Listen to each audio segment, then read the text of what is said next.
Plantar fasciitis, easily and by far the most common diagnosis when it comes to foot pain. The plantar fascia is the region on the plantar region or the bottom of the foot where pain occurs. Could be around the heel, could be up into the arch, could be around the balls of the forefoot.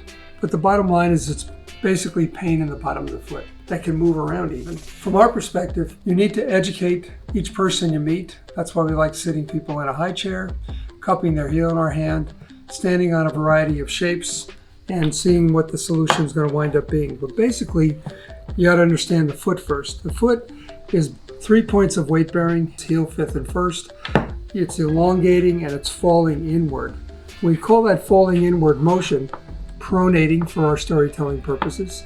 We also like to look at the foot for what it really is. It's basically a bunch of stones in an archway. At the center is our navicular bone. Center of stone archways, the stone wedge fitted at the top for centuries is known as the keystone. That keystone wedge, in essence, is our navicular bone. So as the foot elongates on a tripod and pronates, the navicular, the high bone known as the talus, and the heel become, for our storytelling purposes, a little over-pronated. So it feels really good when you take a person's foot, you cup it in your hand, and you line up these rear bones and meet them at the arch, at the apex, known as the keystone or the navicular, and support it. So cupping and arching feels really good. So how we tend to, most people here, is we really educate them with a hands-on physical experience. And by the time they've decided they want to do something, they're either buying a better shoe or they're buying the better shoe with a better insert inside. Inside, shoes have inserts today. Since 1977, pretty much all the shoes have had about a 1/4 inch, give or take, cushion inside and a flat surface inside. And most shoes do have an offset where the heel's a little higher to the front. Some people like the flatter zero offset environment, some need a little bit of a heel. But we all agree on one thing, and that's that most shoes need to be stiff and not too flexible. So avoid shoes that do that and make sure they have a fairly stiff sole and a good heel counter in the back to hug you. Because in essence, your heel is your seat. We need to be kept in the seat. We need the top of the shoe, the fastener, the laces to keep us back there. And we must make sure our toes are free. And as we rock off the front of our foot, we want to make sure that shoes aren't buckling underneath.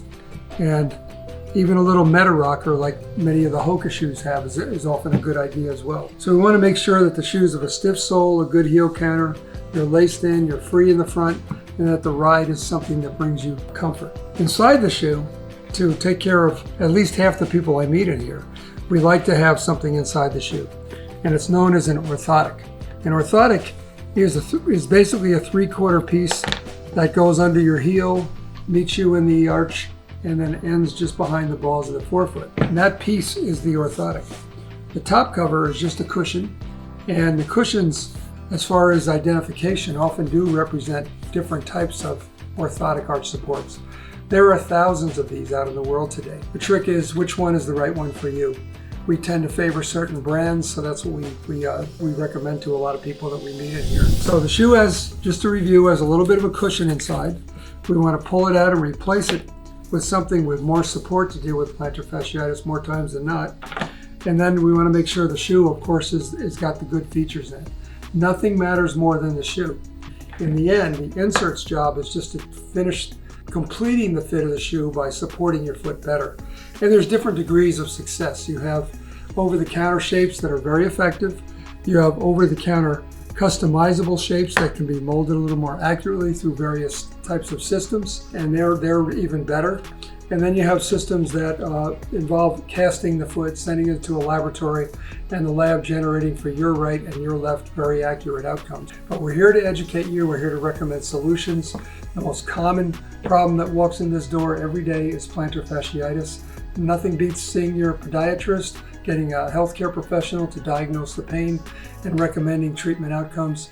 And we most certainly can provide a lot of them with the products we disseminate in here.